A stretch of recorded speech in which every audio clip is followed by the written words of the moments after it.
consistently uploading my photos. And then I made my first sale. Exciting. I earned $150 on that one. That photo could also license to someone else.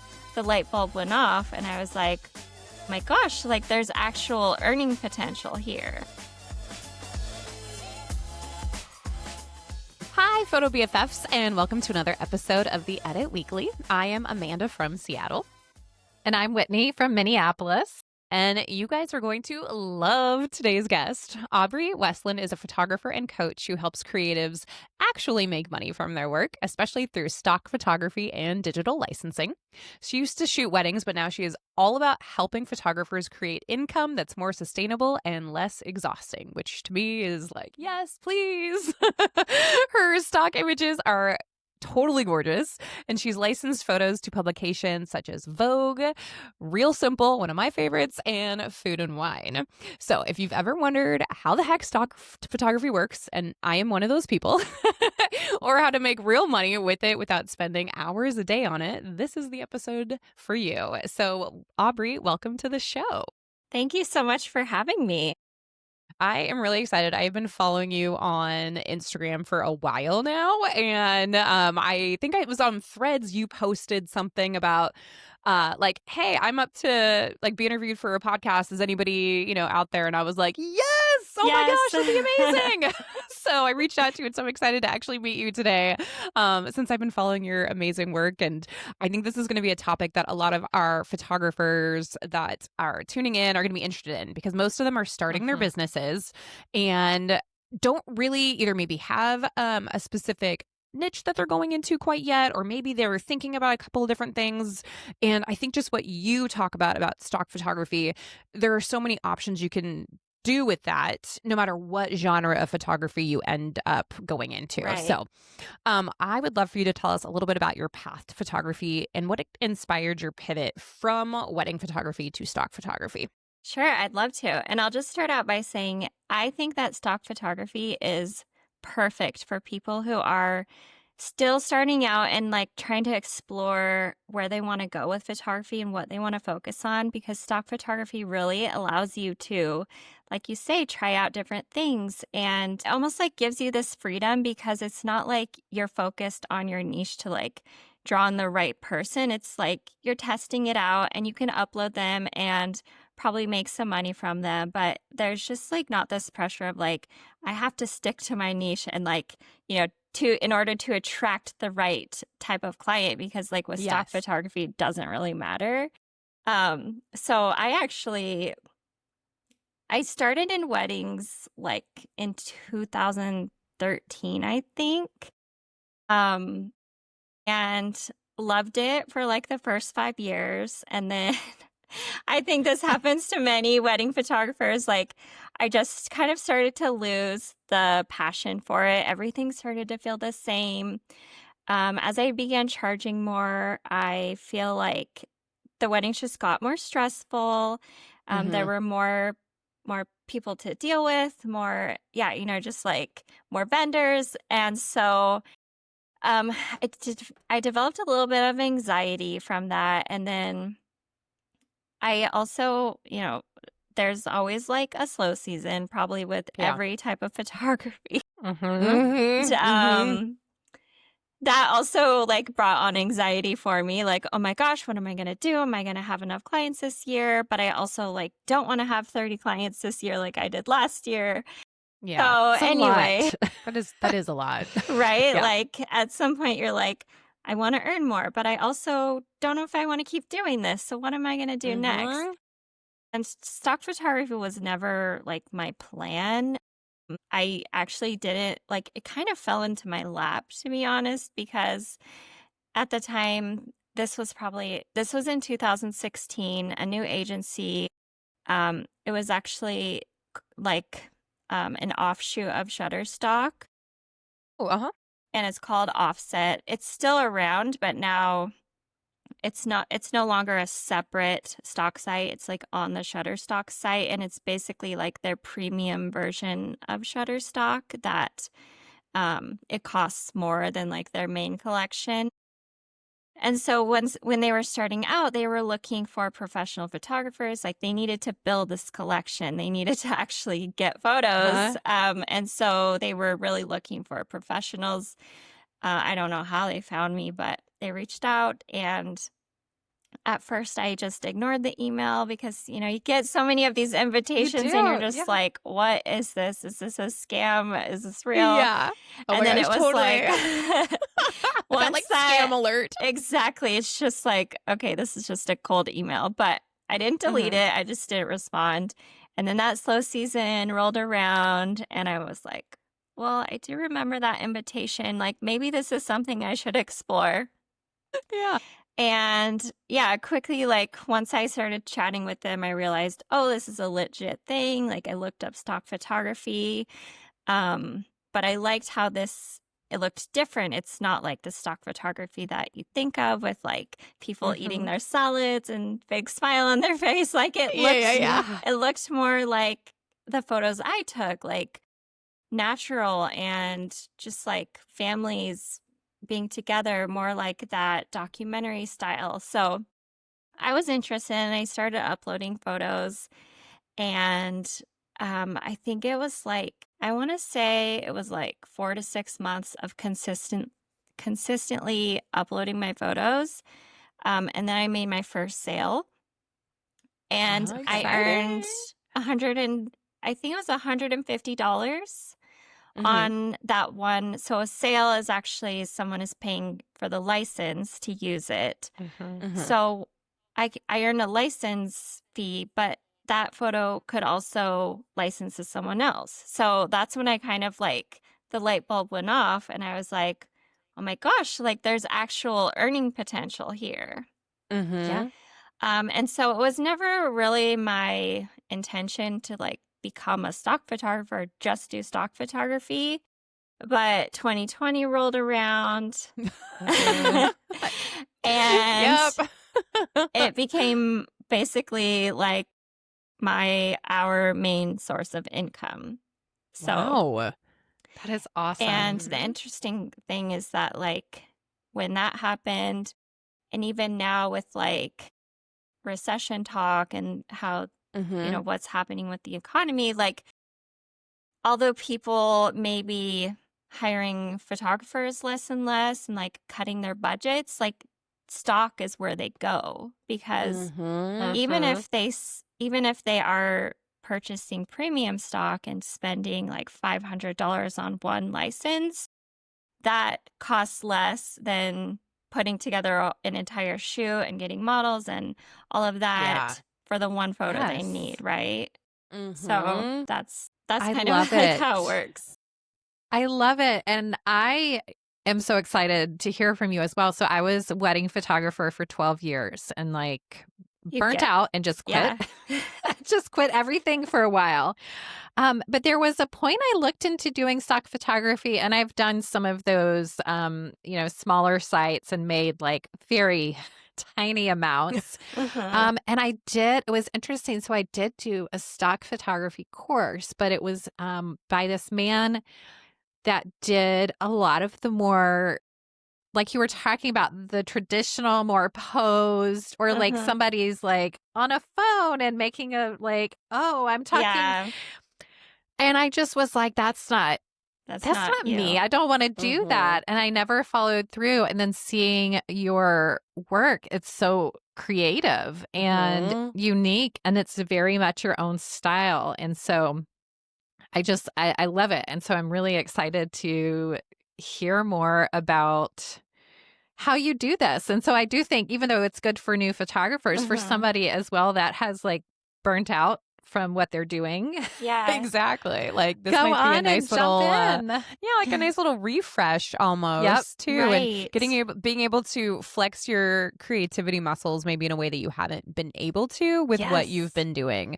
I definitely know that I think the longer that most of us photographers are in the business, especially if we stick to one thing, that tends to happen. We just kind of get burnt out with what we're doing. And so to be able to maybe have an outlet for those creative ideas you have that don't really work for your genre that you're in, like this could be a really awesome opportunity to be able to do that. And I love that you said that So you went like 4 to 6 months consistently uploading before you made any money on it. Uh-huh. And what I'm curious is you said that you like your first license sale, if you want to call that, you made like $150. Uh-huh. So I hear people in the photo industry talk all the time about how you make like literal pennies. So what I am wondering Uh-huh. about is how did you find that way then to license your images for as much as you have been able to, like $100, more than that? Like, what does that actually look like in practice? Yeah, so that's the biggest misconception is that when people hear stock, they're actually thinking of microstock. I mean, these agencies, Shutterstock, Getty, Mm-hmm. iStock, like the ones that most of us know, they're the Yeah. big ones. They're the ones that have been around for 20 years. They're the ones that um, they get millions of people visiting their site every month. So they they kind of like they have like the upper hand where they definitely care more about the customers than the contributors. So, Huh. unfortunately, some of these agencies have over time lowered the commission. Like they'll Yeah. do things like they'll lower the commission. They'll start selling like subscriptions. So that's where like you'll make even less because Oh, they'll sell a yeah. Okay. subscription that gives someone 500 photos a month, right? So you're only getting a Oh, piece okay. of that, and you don't really have the control over what they do. And that's where you get like those penny sales that most people are familiar with because their focus is volume. They are not focused as much on quality, they're focused on quantity. So Yeah. pretty much anyone can contribute. Yeah, like your photos have to pass the like yes or no process, but there's no Uh-huh. like application that you have to go through. Um, Oh, so interesting. they just Okay. want like they want a lot of photos. They want Mm-hmm. to sell a lot of photos at a very low price point. So premium stock kind of came along for the clients who were like, we want something more creative. We want something Mm-hmm. more refined. We don't want to have to sift through millions of photos. And like, we don't want to Yeah. sift through the Mm-hmm. garbage, right? Like, that's really, it's like, Yeah. there's a lot of garbage. Now there's a lot of like bad AI photos that you have to Oh my sift gosh, through. Yes. seriously. And Oh. it's just, it's bad. It's not a good experience. And Mm. even like, yeah, the customers, you'll find them complaining about the experience of like the quality of the photos have gone down. So premium stock is a completely different world. And I like to, so photographers, many photographers are familiar with this idea of like a luxury client versus like a Yeah. budget client, Uh-huh. right? So Yes. the luxury client cares more about the experience. They maybe want it to feel more exclusive. So premium agencies cater to that type of client where it's like Okay. these photos, you're not going to see them everywhere because free stock photos are everywhere because they're free or cheap ones are, they're just so accessible and so many people have Mm-hmm. access to them where it's like, I'd rather pay $500 to have a more exclusive photo, and these are Mm-hmm. like That big makes sense. Yeah. brands that like it matters. And Mm-hmm. even like if they're using AI, that's going to hurt the image of their brand. Yeah. Yeah. Yep. So most of these premium agencies, like they don't accept AI unless the work's like really, really good.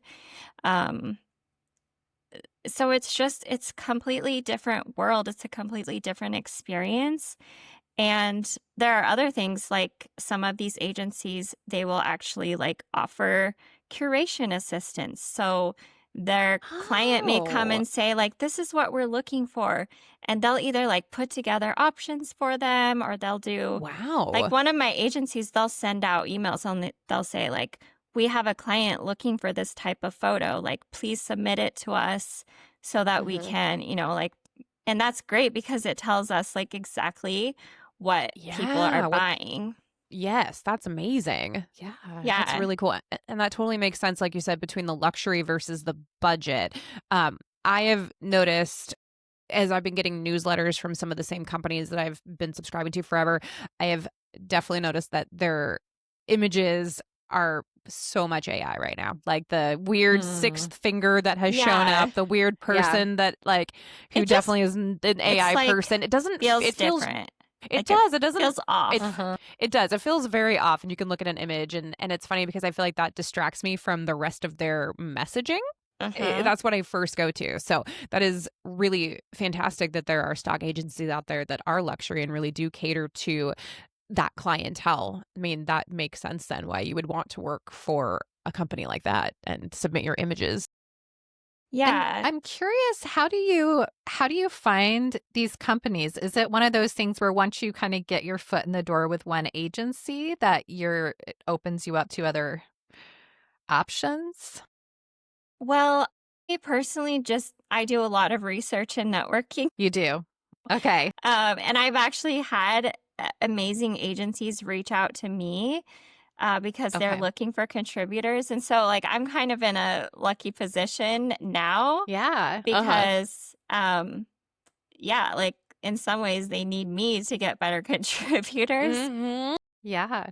But I think we're actually in a really cool time because there are a lot of smaller niche agencies popping up. There's just like there's this gap. Like people are feeling so unsatisfied with the giant microstock agencies.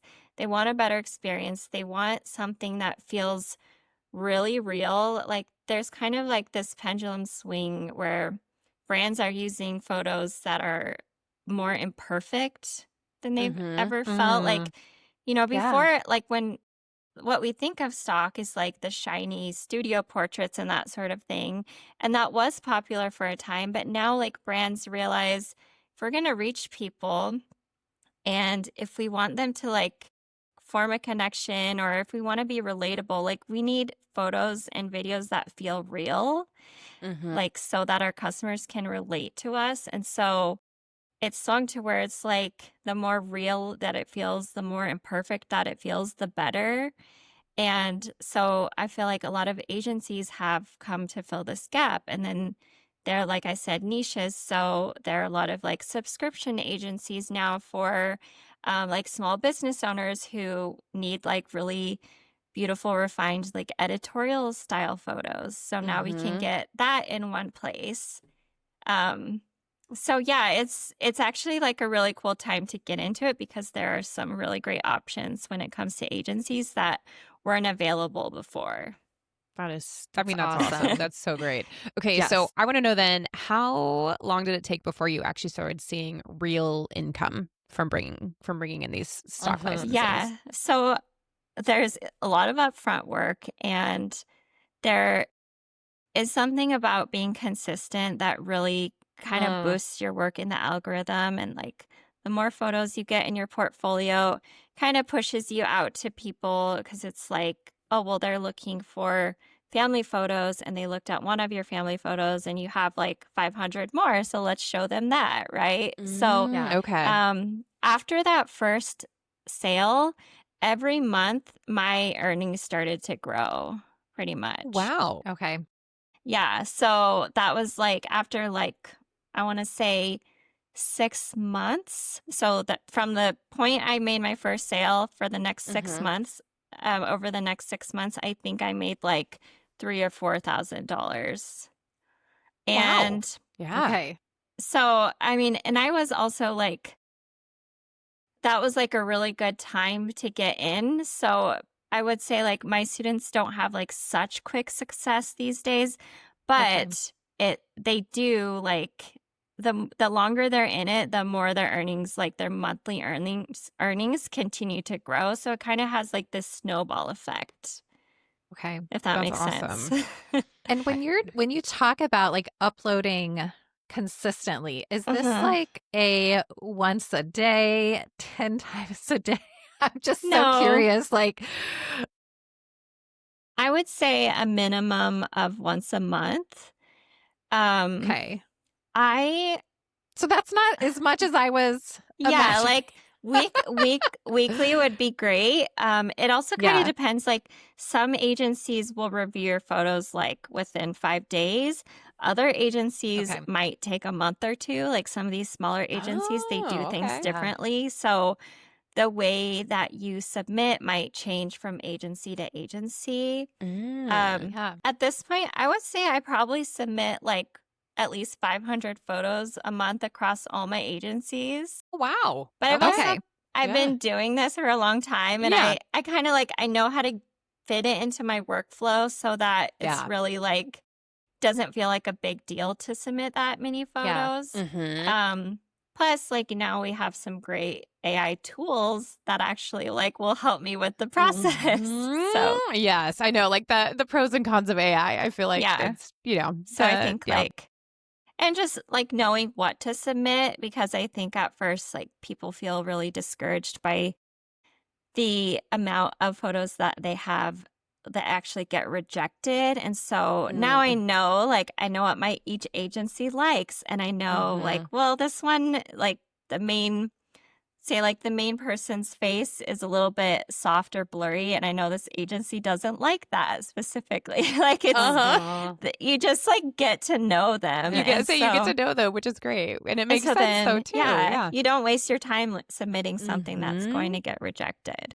Okay, this is a perfect segue into my next question about what makes a stock photo sellable. So it sounds like certain agencies have different things, but are there certain qualities or subjects or like storytelling elements that photographers tend to overlook? Or like, Yeah. what makes a photo sellable when it's for stock? Well, like I said before, anything that feels real, like that has emotion, kind of like the opposite of what you feel when you look at AI, that's doing really well right now. There are 5, like, I call them subjects that sell, and these are like the 5 most popular categories, I would say, for stock. But Okay. there's actually a lot that fits into each one. So the first Okay. one is health. So this can include like exercise, health foods, health care, like all of that. The second one is technology, and this is like constantly changing, but just kind of like showing technology as like a part of our lives is the Okay. idea. Okay. Yeah. So like people using like smart thermostats in their home, or people on their phones, Okay. like working on a laptop, that sort of thing. Which is like really easy to fit in if you're already doing a shoot. It's like having someone look at their phone or something like that, right? Yeah. The next one is work. So this is like a pretty big umbrella, but people working from home, people in the office. So this is kind of like the more traditional subject that has always been big with stock, Yeah. but there are like very modern ways that we can show it, because work has changed. Like so many people work my from gosh. home now. No kidding. So many people work on the go. There are different types of careers now, right? So yeah, there's like a lot you can fit under that umbrella. Then relationships. So this would be like families, couples, friends, like multiple people in one photo. That always does well, like people coming together. And then the fifth one, I think I did 4. The fifth one is seasonal. So this is like Okay. holidays, milestones, graduation day, all the big holidays, especially like the big consumer holidays. So the ones that are like big in America. America's like the top buyer of stock photos as well. Okay. So you can do this from anywhere in the world. And there are like most stock agencies are international. So they sell to everyone, like people all over the world. And they also have contributors from all over the world. But it's very like America centric in that way, that like we're just the top consumer in many ways of everything. So It's not surprising. Yeah. yeah. Very cool. So then with those 5 different topics, and you said a bunch of stuff under there, like under those umbrellas, if you will, so many things you can cover. So if a brand new photographer only has like 20 minutes that they can spend a week to dedicate on stock images, what do you think is the smartest, most strategic way for them to use that time then to build something? I saw this question and I was like, how should I answer this? Because I feel like there's so many ways to answer it. But I do think like part of it depends on your personality. If you don't handle rejection well, then I would probably spend some time studying stock photography, learning about the agency, like you could just sign up for an agency and like study all their rules basically. And a lot of agencies, they'll at least tell you like, this is what we're looking for right now. Or you can kind of like browse what they're showing on the front page, what they're showing. Like they'll usually put together like collections based on the season or what's popular. So study those because it tells you like this is exactly what people are buying. What the agency wants to see gives you clues to that. So you can do all of that. Obviously, like I have a lot of educational resources. I would be careful. I'm not just saying this because, like, oh, that's my competition, but like, just be careful when you're reading like forums and stuff online because a lot of those have to do with people, like I said before, who are only used to microstock. Okay. So that's where you're going to get the wrong kind of advice. It's not going to be the advice probably that you're looking for if you want to do premium stock. So I think I gave you guys the link for my little black book of stock photo agencies. Yes, So which I will definitely. I have a couple questions about that okay, next as well, well. I won't say too much about that, but that's a great free resource to start with. And then from there, like go through your photos and see what you have that fits. You can also, like, for some people, it's like that waiting game of like, the 4 to 6 months where I was uploading and didn't see any sales. Like that can be really defeating for people. So just remember that it's normal and maybe set a goal to like, I'm going to upload 500 photos like within the next 6 months, or make it Such a more good about idea. like building your portfolio than like the money you want to make in the beginning, because that's really where it's going to get you to where you're making the sales. But obviously it's hard. I think it's hard to do something that we don't have like that external motivation for. Right? Yeah, that is such good advice. And on that, I was wondering, so if somebody's brand new and like they don't have a website or anything yet, but they're like, I want to do stock photography, should they be building just a general portfolio website, or could they actually just find an agency and start doing that? But I'm guessing at some point they'll need to actually show them what they can do. So you don't have to have a website, but they will want to see a portfolio. So what I always recommend is like use a portfolio website, something like Pixie Set, where, like you can start building your portfolio. Kind of think of it as like, this is your artist portfolio, right? Like this is my body of work that I can share to an agency so that they can see like, this is what I can do. Some agencies do prefer to see that you are a working professional and have a website. So it just depends. But if you have a really strong portfolio, even if it's just like on Pixie Set or another gallery, I think like there are free galleries, like I think Adobe, if you use Adobe products, I think you can now do like a website, portfolio website or something. So there's free options. And if your work stands out, then like that's what matters the most to them, right? So don't worry so much about the fact that you're not a professional and you don't have like a professional website. Like focus on the work that you share. So good. Yes, that's great. And I have I do have an Adobe website. Cool. You do. That's how you know. Perfect. I never share. It's one of those like I just kind of made it and just general. It's not great. I haven't updated it in over 10 years. Oh, but it's still there. Well, but now it's still you can. there. It's still there. Yes. Oh. Okay. That's funny. So I'm going to pivot a little bit. You on Instagram tend to talk about romanticizing your life and turning that into content that sells. So can you break that down for someone who's maybe unsure how their everyday moments could be valuable as stock? Yeah. So we kind of talked about those 5 subjects that sell. Yeah. And when you really think about it, a lot of those subjects, like what fits under them, they're kind of boring, right? Like work, um, it's just like health, like Yeah, technology. someone Like, going for a run. yeah. Like they're Yep. not like it's not like the hero image that would be on the Yeah. top of your website. It's like the boring snapshots that you take of just like your everyday life.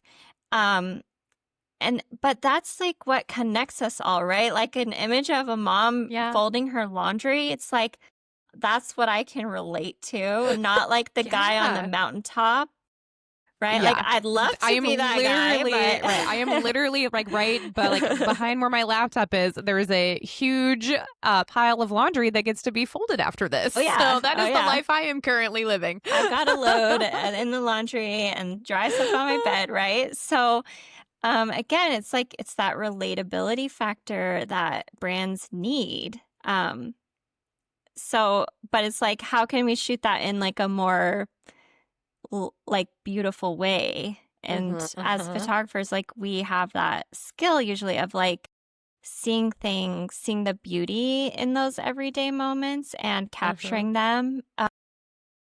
So like, yeah, that's kind of what they need. Like they need the mundane, but they need it to be like on par with their brand. So it just needs to be like leveled up a bit. So I always say like the money is in the mundane, but how do we I like like shoot that. The that money is as in an the mundane. artist? I just keep thinking, and maybe, I mean, this is probably not a new idea for you, but it's like, because there are times I'm like, I would love when you see influencers online and they make these beautiful shots of how their life would look. And Yeah. I love all that. But at the same time, being online all the time and like, that's not me. Like, I don't want to be that person, but this sounds like something I can do that and not actually have to market it as myself. Like Yeah. I can There's go take those beautiful shots and then There just is no marketing upload it to an required to agency. do this, Yeah. which is like, I feel like so freeing for a lot of us. Oh my gosh. It's like, Okay. it doesn't Ah. affect any part of it really. My mind is Like, blown. The agency does I'm the like, marketing yes. for you. That's amazing. Yeah. I love it. But that's also why, like, you're not making 100%. You're probably making like 50%. So there's like Yeah. a commission split. But I mean, I don't care. I'm like, I get to upload it and forget about it. That's so nice. That's really nice. I have talked to so many photographers, and we have talked to so many photographers, and they're like, I don't know what to say. I don't know how to write my Instagram post. I don't want to be on camera. That's just such a common thread. And so this is such a great solution. And then you also get to go and take photos that you like. Maybe you have rejection. You do get rejected a lot of times, but it's not the same as like that personal, like I'm marketing myself and you're rejecting me. It's more like, I don't like this photo. I think that's such a sometimes it's difference. not like something I tell my students if they get rejected by an agency they apply to. Usually that has nothing to do with you. It just has to do with like what they need to add to their collection at that time, or like what they're missing right now. And so sometimes like you may just not be showing them the right part of your portfolio, or like, so there's so many factors that go into it. It's usually not a rejection of your work. It's just like more of a strategy on their end, like what they're looking to add, and or like maybe what they already have too much of. So there's that too. Well, thank you for sharing all this info. And speaking of sharing, you are so generously giving our audience a freebie, which is, I made myself a note so I wouldn't mess it up, the Little Black Book of Stock Photo Agencies. And you're also giving our audience a discount on their first month of your Stock Photo Besties community. So can you tell us a little bit more about both of those so our audience knows what they'll be getting? Yes. So the Little Black Book of Stock Photo Agencies, which I kind of mentioned earlier, really breaks down the different types of agencies, sort of like we talked about today. And I kind of break down the more well-known agencies and show you like, here's what the commission is like, here's what they accept and what they don't. Awesome. Because that is a good place for people to start. If they're not ready exactly. to like apply to a premium agency right away, those agencies, that's kind of where you start to learn about what customers want. And then as you build your portfolio, you can apply to a premium agency. So I also list those premium agencies in there. And yeah, it's just kind of a really helpful guide that breaks all of that down. And I'm then, excited to look at it myself too. I know. I'm like, Good. I am getting this freebie. I have like a new, it's not a freebie, it's a $7 guide, and it is in my Instagram bio. But Perfect. We'll link to all of that and all your socials too in the show notes. $7. It's basically free. yeah, it's Yes, it's a exactly. coffee. Honestly, it's kind of like a lead magnet for my email list. That's why it's only $7, but it is worth so much more. It's called License It, and it's basically a guide for photographers, and it shows you how to like work this into your business, even like how to build a program to actually like get your clients to sign a model release for stock, and like so that you can like do them together in tandem and build like a second income stream into your business. So I also highly recommend that. So smart. But then Stock Photo Besties is basically, so I started out with a course, Stock Photography Academy, which I still have, and that will teach you, like, it'll walk you through all the basics. Like, here's, I go in depth on those 5 subjects that sell.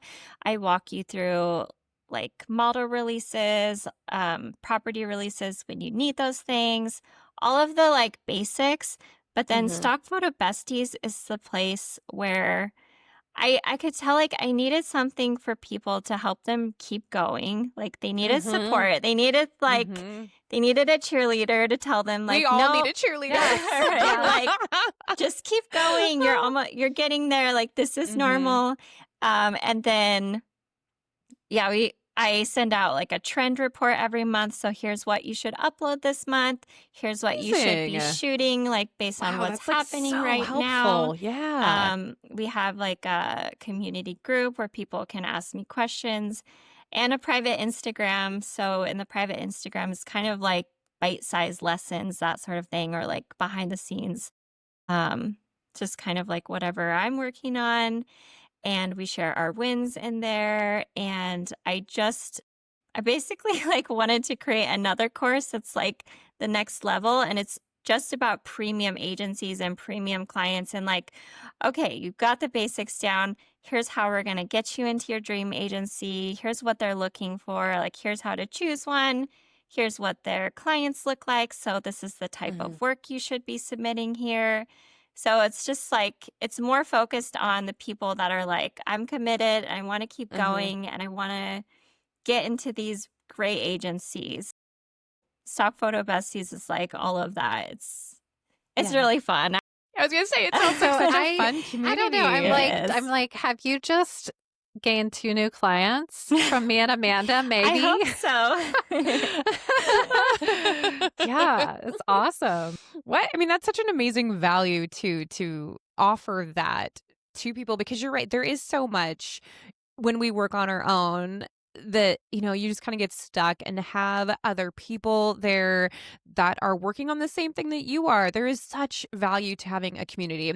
I think especially when you go down a photographer path where it tends to be a solo venture. Right. One of the only things that I miss about my like way former job before I went full on into photography were the coworkers, because you always have some bad ones, but the really amazing friends that I made that I still talk to, where, you know, every day you looked forward to seeing them and chatting with them. And so to be able to have a community like that where you can get at least some of that back when you are working alone a lot of the time, I think that that's amazing. And or some of us who have kids and we just talk to kids a lot, like really love chatting with an adult.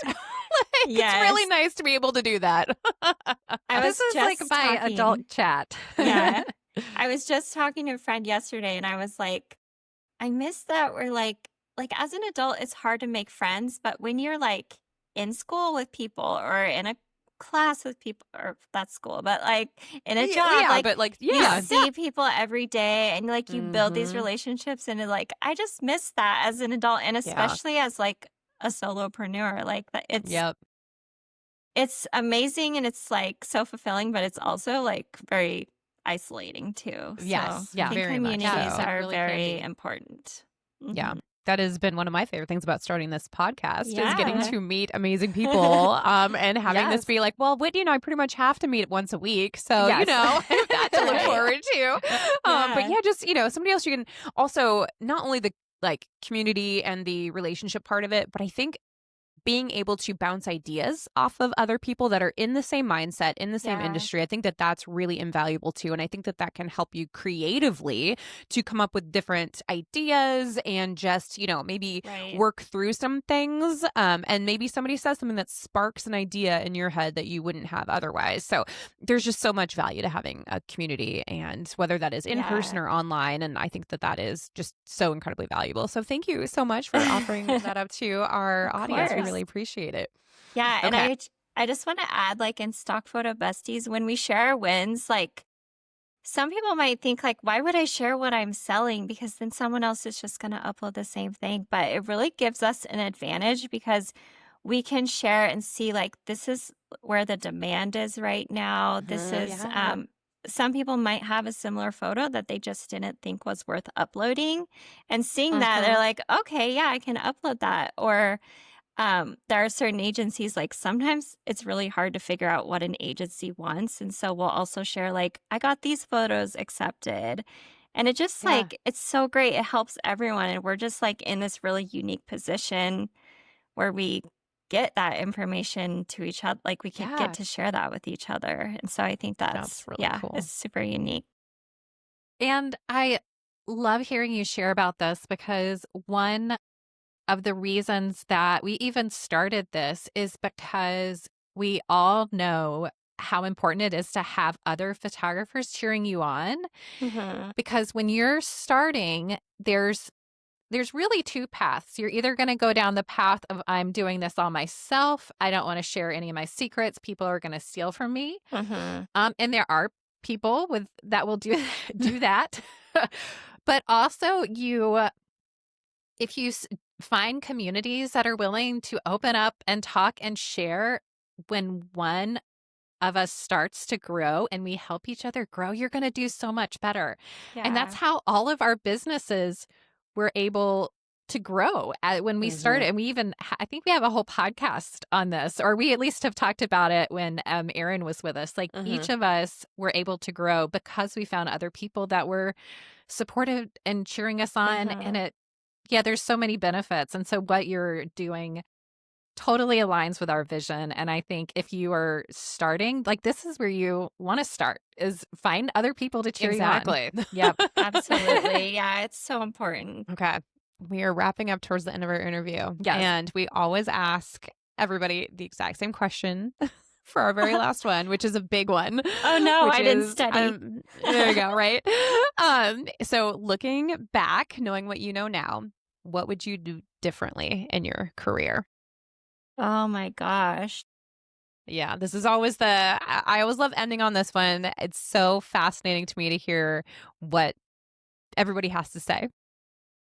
I mean, to go along with what we just talked about, like, I feel like for the majority of my career, I was like kind of isolated. I didn't have that community aspect.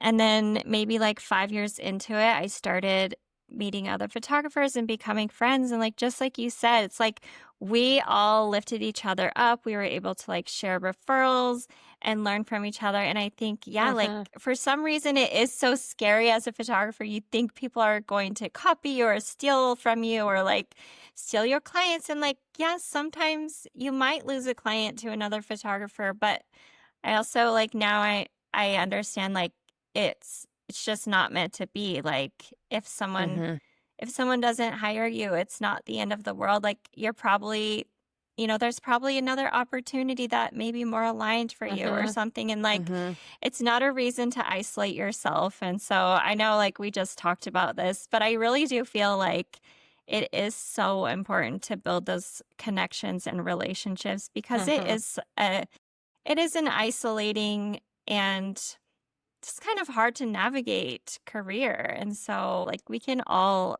be lifting each other up. And I just think like there is room for everyone and there are clients for everyone. And it is such a better experience when you have like people kind of like walking the path with you as almost like as your coworkers, like we talked about. Yeah. I love that. That's Love so it. great. Okay. Can you tell our audience then where to find you on social media?